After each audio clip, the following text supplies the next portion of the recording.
All right, welcome to membership and recruitment.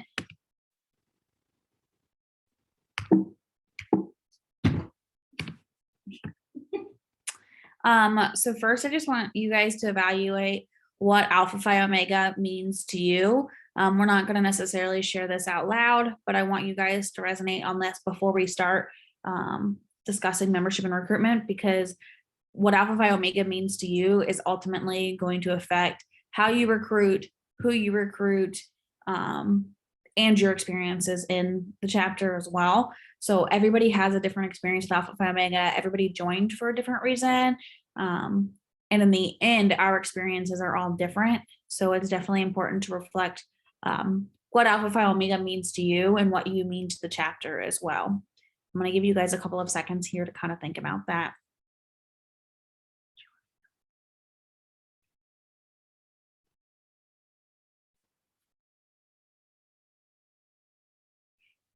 And I'll talk a little bit about my experiences too. So I joined Alpha Phi Omega because of the service aspect of it, because when I was in college, the service side of it was what I wanted to include more of in my resume and everything.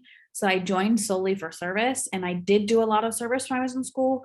But I ultimately, to me, it then became my grounding organization. I was involved in a lot of different things. And Alpha Phi Omega was my brotherhood, my place to go, my people to talk to when I needed to de-stress and be around people without having to focus on doing work and everything. Obviously, there was some of that too, but it definitely became my support system in college.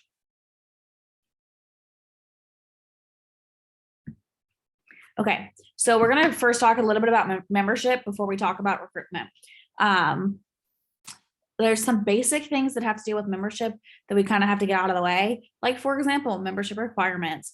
This looks different for all different schools.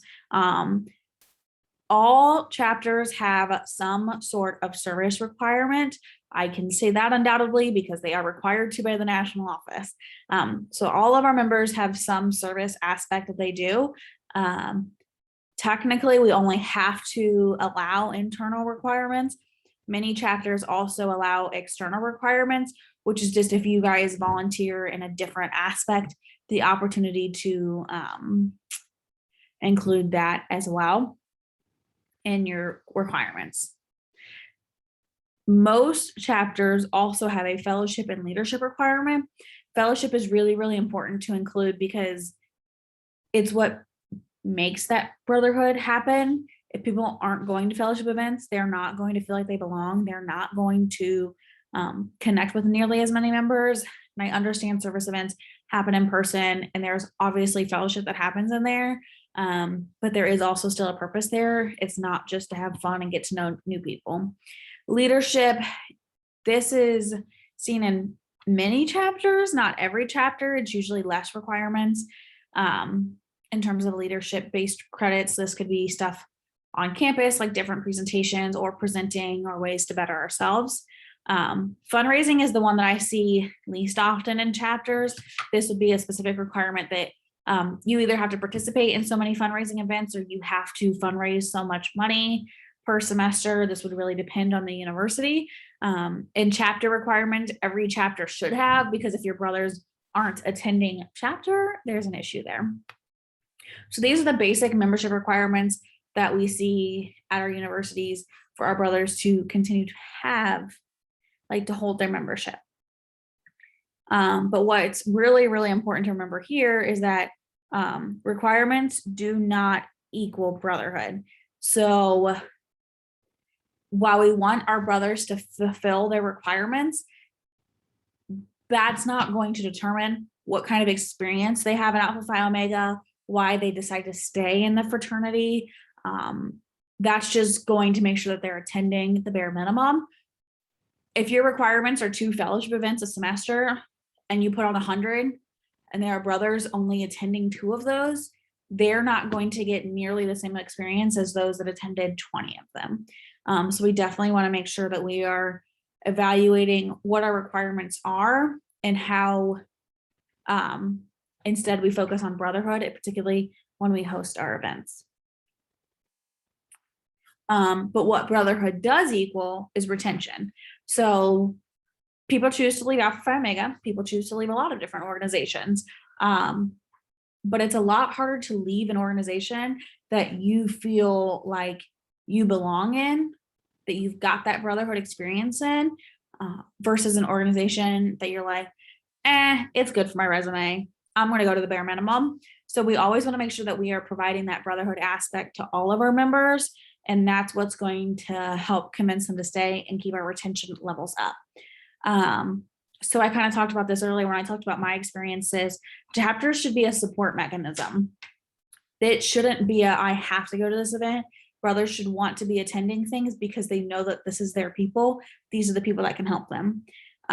We should be basing our events on brothers' needs and what they want to see. So we just did a whole workshop on inclusion, diversity, and accessibility that touched a lot on this and what our brothers need. But sometimes it could be, hey, it's the end of November. We're 2 weeks away from exams. This is our time to make the easier fellowship events, to make the study nights, to make the movie nights. They need the de-stressor events here versus putting the de-stress fest in the first week of school. So we always want to make sure that we're paying attention to what our brothers need and adapting our events to fit that. I also put a note in here to be mindful of those with compromised immune systems. In this time during COVID, we want to be mindful of those who either don't feel comfortable or can't go out either in person to chapter meetings or can't go to events in person, and make sure that we're offering a wide variety of things or reaching out to those brothers and seeing what they want. You guys should also be varying dates and times of your events. You don't want to hold events at the same time or on the same day every week, because maybe, Wednesday night that works best for the fellowship VP, but so she wants to plan all her events on Wednesday night, but you've got a class every Wednesday night. So we still have to make sure that we're being mindful of all of those who need varying times. And you always, of course, want to make sure that you're getting chapter input. Many of you guys have ombudsmen who can give input to various events anonymously, but reflective surveys every semester that deal with what kind of events were held, what events they love, what events they didn't like and why, what they would like to see in the future or how things could change. These kinds of surveys make sure that brothers feel welcome and that their voices are getting heard, because that is essential to running a great chapter. And you always want to get feedback throughout the year. If you wait till the end of the year, you're not always going to get great feedback. One, because people are checked out.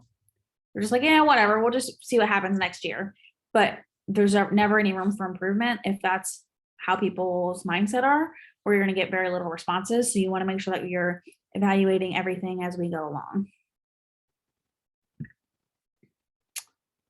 You also want to make sure that we're building brotherhood into events.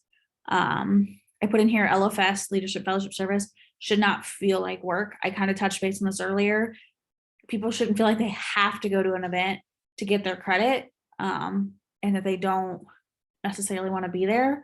So there should be enough events for everybody in your chapter to be able to choose the events that are correct for them, and that they shouldn't feel pressured into attending certain events. So make sure that we're evaluating the calendar. Make sure that you're getting events out there early enough so they know what events are coming up and what they feel like they can best attend and what would be right for them. You also want to find ways to spotlight brothers. So social media takeovers, some chapters do this a lot. There's a lot of exec brothers that do it, but it would also be really cool to see non-exec members doing social media takeovers. It's a great way to highlight what they do on campus that's not just APO, or what their favorite things about APO are, or their favorite events and stuff like that. So make sure that we are giving these options to everybody, not just exec. You can also do letter writing. It is a way to, so you can do this either like anonymously. Some people do it as like snaps and jars, where they can write cool like little things that they notice about somebody, or things that they've done to help. And it can be an anonymous little thing that gets read at chapter. Sometimes people choose to write letters to brothers, like legit letters that get passed out in chapter, as a way to just spotlight, like, hey, I appreciate you. I've seen what you've done. And let bros hold events for extra credit. So OSU does this. They do like a BLB program where they let other brothers host their own events. It's a great way for people's voices to get heard and for them to get to control what kind of events they see. We can do this for credit. So sometimes that can count as a leadership credit if you run an event. It doesn't have to. Sometimes brothers will just want to hold events that they're passionate about, and that's also totally fine. So making sure that we are like giving them the options to host different events, or a way for them to at least tell you what kind of events they want to be held, so that way that they feel more included in the chapter.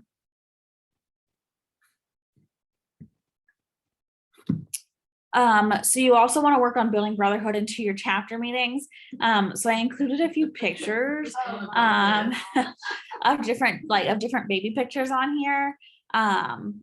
So this is like a fun way to kind of do like a guess who. I'm not going to make you guys guess which one of us is which, but you guys can do games and competitions in chapters like this, or host a story time. You guys can go around the chapter doing highs and lows.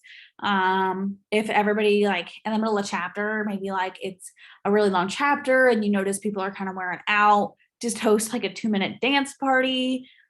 You could do a show and tell where you have members bring different items to show and tell their brothers about like a really fun experience they had, or why that item is so memorable to them. Playing games, doing icebreakers at the beginning of chapters. I know you guys don't really like that kind of stuff, but for those of you who have a good budget, so OU does, when they were holding in person, would do like icebreaker based games at the beginning of chapter, and a lot of it would be competition based. So whoever would win would get like a $5 or a $10 gift card, which made everybody want to participate. Who doesn't want a gift card? So that's a great way to kind of get people up on their feet, moving around, talking with each other, and make them more excited for chapter. You can also do interactive polls during chapter. So maybe your exec is deciding between 2 themes for formal, or 2 different fellowship events for one night or something. This would be a great way to get feedback from your brothers and make them feel more involved in the decision. Themed chapters, so you could do competitions for the best dressed and let people get involved that way. And just in general, chapter input and open forums, which I've kind of already touched base on, but making sure that we're allowing people to participate in that as well. You also want to make sure that you're keeping chapter traditions. So this has been really, really hard over the past couple of years with everything going on in COVID. But when you bring alumni back 10 and 15 years later, like those are the traditions that they're going to remember. A lot of people have traditions around the toast song, and like, so I know what my chapter's toast song is. I know what several of my sections chapters toast songs are. And you don't want to just like lose that kind of stuff. Or if your chapter always hosts a Friendsgiving, like you want to try and do everything you can to have that event and have it open to everybody. I know there's always adaptability based things that need to happen. Maybe you always held it at the same person's house and they graduated, or you always hold it in the same location on campus, but your chapter's twice the size now. So of course, yes, there's going to be some adaptability based things that need to happen. But it's definitely good to keep those traditions going. Founder celebrations happen at a lot of our chapters. Brother recognition, so like a brother of the week could be a really cool tradition to get started if you don't already do that, where people can get recognized for various things. Big and little reveals happen frequently. Oh, well, obviously they happen like every semester, but how you guys handle those? Do you guys do a big reveal? How much planning goes into it? Making sure that you are making those new family members feel so welcome. And alumni engagement is a huge one. Alumni love traditions. Okay, so they want to get back involved with it. They're going to be really disappointed if you're Founders Day banquet doesn't happen and they don't get invited, or that kind of stuff, because they want to see those traditions happening. So being prepared to deal with those if they, don't see you having your traditions. Okay, so I touched base on this kind of briefly on the last slide, but brother recognition, like this is what's going to make brothers feel like they want to be involved. So these are two. So you can do a brother of the week, which is where they're chosen at random, and a exec or somebody in the chapter that knows them really well that wants to recognize them for being brother of the week gets to get up and speak about them and kind of sing them praise. So when my chapter did this, when I was inactive, it was like a nomination based thing. So we had somebody who was in charge of brotherhood, and you would actually send them a nomination like, hey, I want this person to be brother of the week. This is what I've seen them doing lately, like both inside of APO and outside of APO. Maybe they had 3 tests and they got an A on all 3 tests or something. Those are the kinds of things that, like, you can send to a brotherhood chair or membership chair, whoever wants to be in charge of it, and help get them recognized, because that's going to make them feel good during chapter and know that we care about what they're doing both in APO and outside of APO. Social media posts are a huge one. So I stole one from OU and OSU on here, where it's just kind of focusing on, hey, this is, this is our brother, this is what they did, or hope everyone's having a great week. We're congrats to these people for what all they did and everything that they led in the process. Snaps are another easy one to do at the end of chapter. It's just an easy way for members to recognize other members, and making sure that exec is paying attention to who maybe isn't getting recognized frequently and why, and making sure that you guys are doing everything you can to get those brothers recognized in the future. So that was kind of a little bit on membership. Now we're going to focus more on the recruitment side of it. Do you have anything else you want to add for membership? Okay. So now we're going to focus a little bit more on the recruitment side of it. So why is recruitment so important? Okay, this is obviously kind of a trick question. If we don't recruit, we don't have brothers, we don't have members, and what happens to a chapter? The chapter dies. So while we obviously want to focus on our members and have a strong base there, you also have to plan in advance for recruitment, because if you're not planning for recruitment, you're going to lose all your brothers too. I'll talk about this. So talking about recruitment is important. It's not just the VP membership's job. It's not just, the pledge educators maybe, or, your VPs, your president, but it's really a chapter-wide thing. So everyone in the chapter should be involved with recruitment. If it's attending events, bringing people to those events, or just, sharing posts on social media, just figuring out what recruitment, how can everyone be a part of the recruitment activities in your chapter. So talking about recruitment, you should be holding LFS events, the leadership, friendship, and service events, and those info sessions. You should be planning for those early. So recruitment doesn't just happen. It doesn't just happen. It's, planning ahead of time. Typically, a lot of chapters are planning a semester ahead of time, just, booking rooms and having spaces on campus. But you really should be varying your dates and times like we've talked about. So you can reach out to and get as many of those members or those potential members as possible. Taking into account things like class schedules, work schedules, commuter students versus on-campus students. There's a lot of different factors that students have that influence their scheduling. So making sure that you're working through that. Also, it's important to give a clear picture of the requirements that your chapter has. So in those info sessions and even at those leadership, friendship, and service events, letting the students who might want to become brothers know what requirements does your chapter have, not just for recruitment and pledging, but also just overall for your each semester after that, so that there's no surprises and you can kind of start working towards that retaining members early on. And then we talked about this, but being inclusive. So looking at all of those things like dates and times and buildings, and where are you holding your recruitment? Where are you recruiting on campus, actually, like physically recruiting? Or, how are you being open to finding those things that we don't think about all the time? So are buildings, accessible for everyone going to them? Are we only doing things at night, and that might, that might take away a whole subset of students because they might not be on campus at night, or they might be parents, they have other things going on outside of school. And then just how you also like the actual act of recruiting. So are you doing through social media? Does your campus allow you to advertise in different ways, like using the student activities office? So do they send out regular emails? Are you recruiting with other student orgs? So maybe you partner with something like a dance marathon because they do service every year. Your organization does that dance marathon every year. So could you work with them together?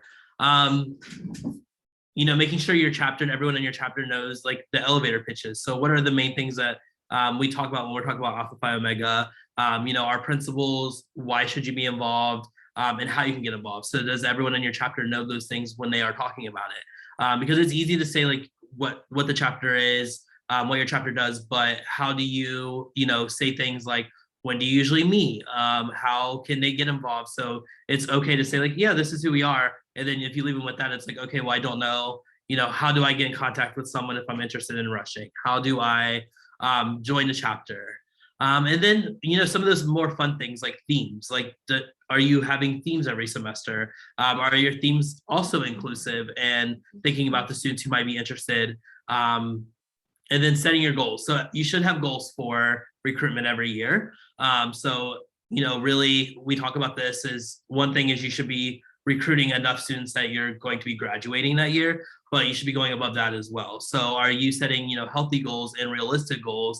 And how are you getting to those goals, or how are you reassessing each semester that I'm not hitting those goals? Is there a certain reason why? Is there a way that I can, maybe work in a different way to get to that number, or is it that number just isn't realistic right now because of XYZ? And then, like I said earlier, recruiting year-round. Recruitment doesn't just start for the first few weeks and then it's done, but how do you still keep those students engaged that maybe you heard about Alpha Phi Omega week 7 of the semester, week 8, when you've already started that pledging process? How do we go back and do we make an email list, and we know that they were interested last semester, so now we're going to try again the following semester? So just thinking about that and how you're recruiting year-round and building that list and that pipeline to get students each semester. Well, and so part of recruiting around too is making sure that you're continuing to keep up that contact. So like Caleb said, if they reach out to you week 7, it's too late for them to maybe join unless you're doing that year-round recruitment style, which does exist now with APO. But if there's 16 weeks in your semester and you're starting the second week of the spring semester, at that point, they're, 10 plus weeks out from when they originally said something to you. You can lose them in that time. So are you continuously reaching out to them? Are you still inviting them to your big events? Because it is okay to invite non-APO people to APO events. Obviously not like initiation-based things, anything that has to do with ritual, that's not okay. But if you host a big formal, invite them to it. Or, if they are close with one of your members, have them be the +1 for that member. Doing that kind of stuff and making sure they're continuing to be around your chapter is what's going to help you bring that member back in come, the spring semester or the fall semester, or whatever semester it is. So make sure that you're continuing to include them, that you have their email and their phone number, and that you're going to reach out to them and keep getting on them, because trust me, if it's 10 weeks later, you're like, oh, I've moved on, like I've joined this. So we want to make sure that we're being productive in that. So I put on here a 5-step recruitment model. This is like Alpha Phi Omega's recruitment based style. So this came from the membership and recruitment like tool guide that APO put out for all the different positions. This is just the recruitment one specifically. And if you ever need these resources, by the way, they're on the APO Region H website. That's the easiest way to find them. If you go to aporegionh.org, there's a resources tab, and in the student section, it's got all of these different models on there. So in that one, it goes into a lot more depth with this 5-step model. But I just kind of put the basic 5 ones on there and the things that you want to focus on. So first, you want to meet them. We've already talked a lot about dynamic recruitment, not just rushing in one specific time. Part of that is constantly updating that potential contact information and making sure that you're taking advantage of summer events specifically.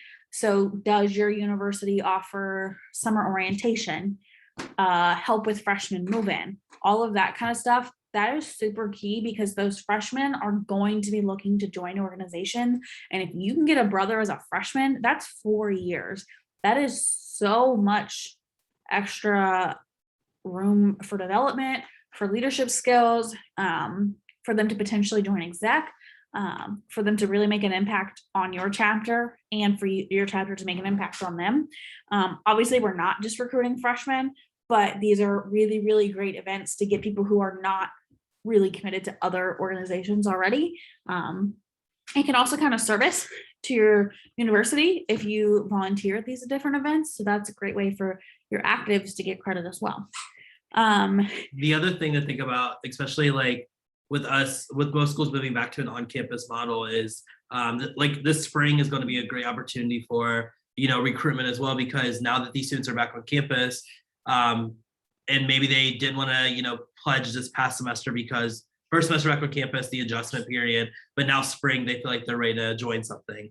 You right now, like most chapters have like about 2.5 years of students who have been online mostly.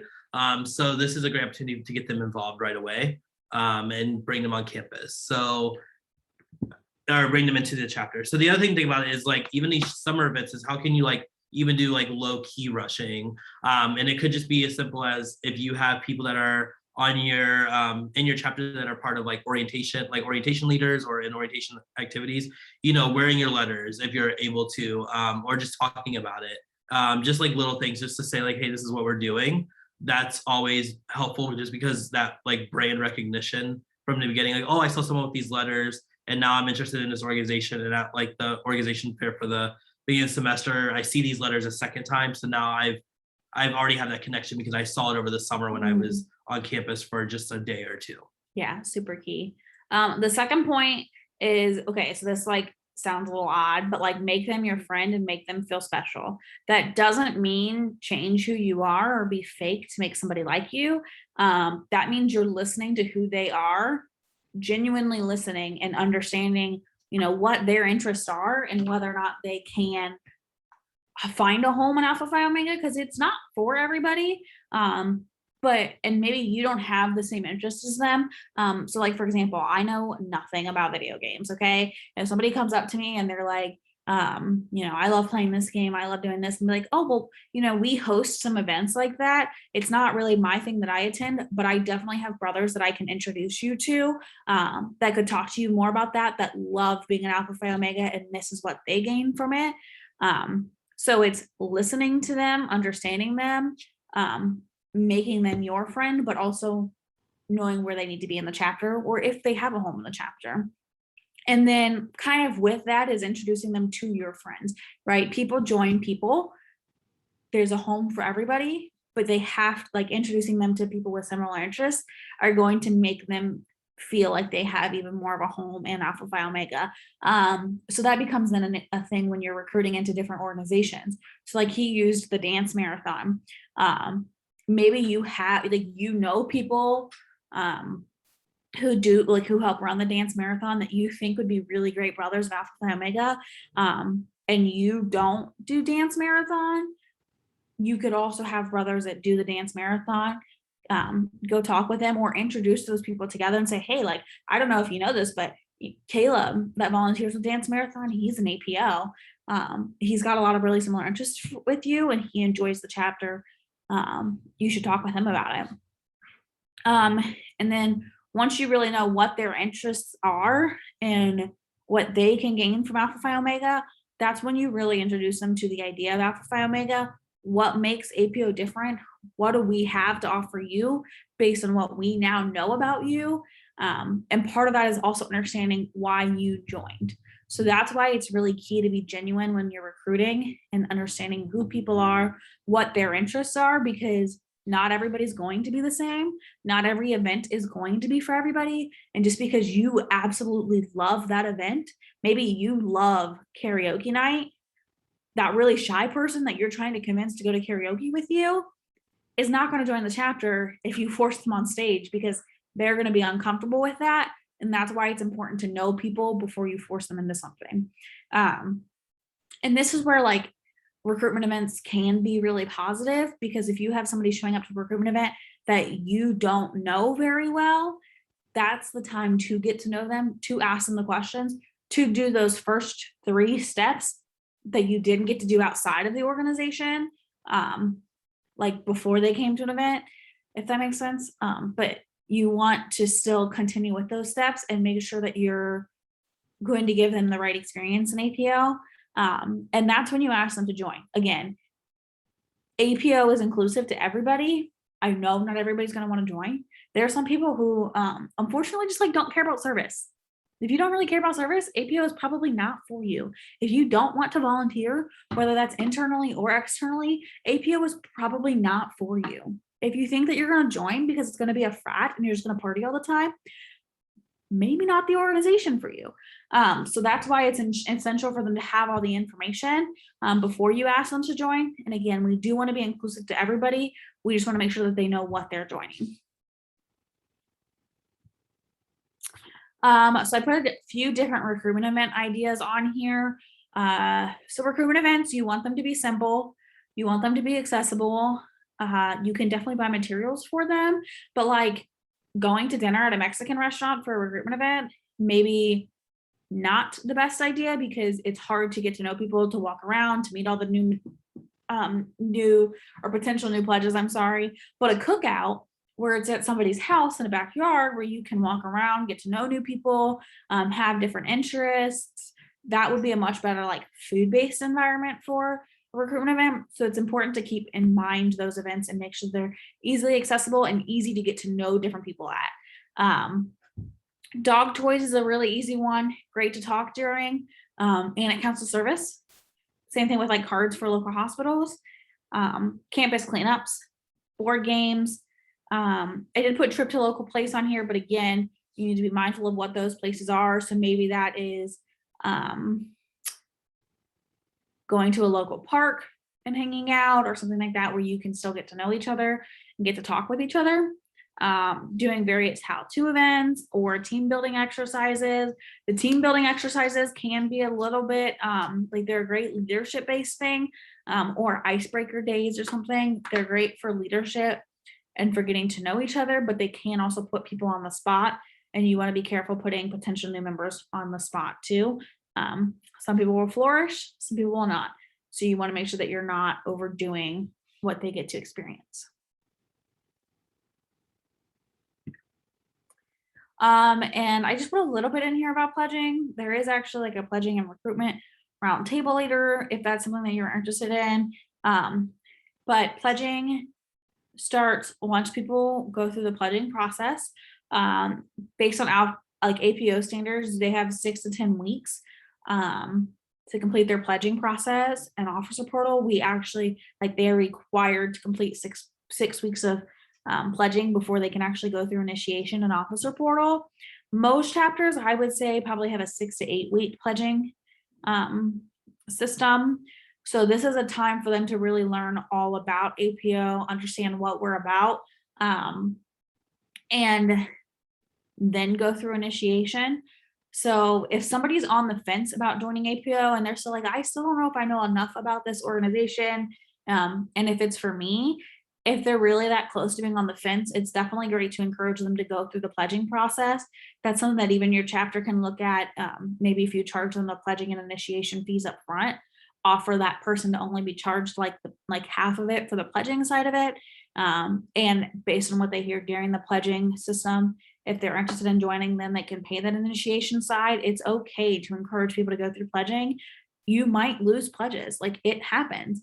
Like APO's goal is to hold 85% of our pledges, because they know like people are going to realize like, hey, this is not for me. But you will always want to give people that opportunity. Somebody who could be on the fence could in 2 years be your president because they realize, oh, I loved this. So you always want to make sure that we're giving people that option and explaining to them, we do have this whole pledging process where you're going to get way more experience as an APO, and use that to your benefit for those that are on the fence. And of course, I again put this on there now, mostly due to like COVID related issues, if people are feeling comfortable with in-person events as well, there is actually that online option for pledging that people can use if they need to do that as well. It's also really important to include actives in pledging events. Most of our chapters have 1 or 2 like pledge masters. That's great, but that's 1 or 2 people out of a chapter of, 20 or 50 or 200. And that's not going to represent the chapter as a whole.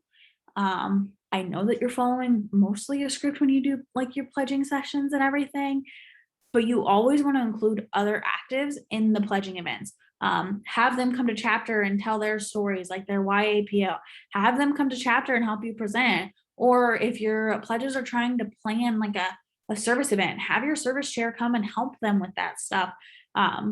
It is really, really important for them to get to know the other brothers of APO beyond just attending chapter events or chapter meetings and stuff like that, because again, that's sitting in a meeting that is hard for them to get to know other people. It's also important to make sure pledges voices get heard. So pledges can't vote for anything within the chapter, but they can have a voice. So even if you're doing like bylaws reviews, like they may have something to say. Like you've got to make sure that you're inviting them, as well as with like planning events and ideas, because you like we kind of talked about earlier, you have to constantly evaluate what kind of event you're holding and that everybody feels included. So if in September you planned all of these events for the whole semester and then you got a pledge class of 75 in, we need to make sure that we're evaluating to include all of those new members, making sure that they have their place as well.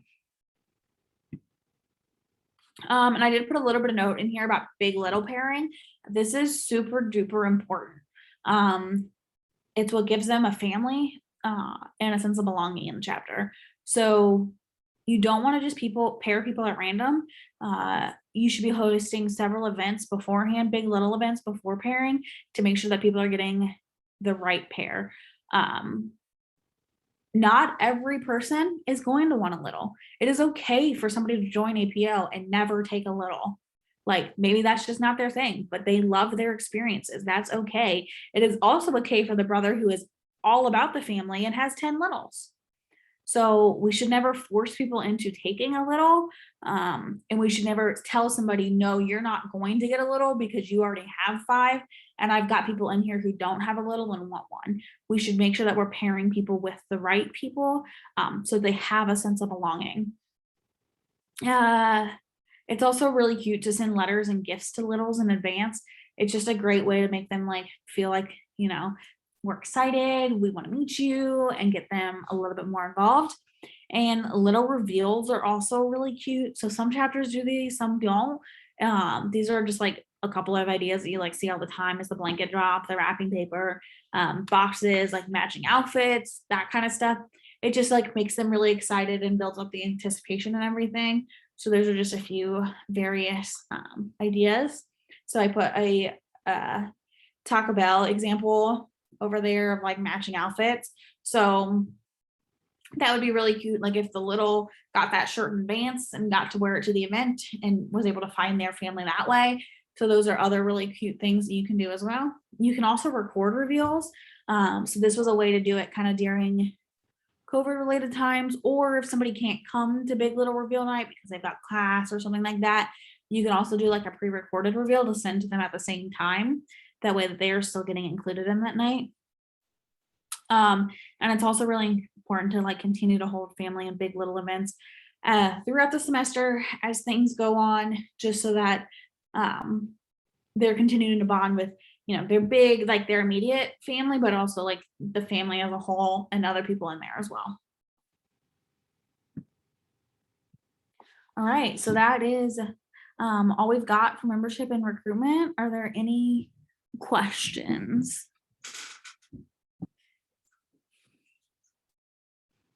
All right, I am going to stop this recording really quick.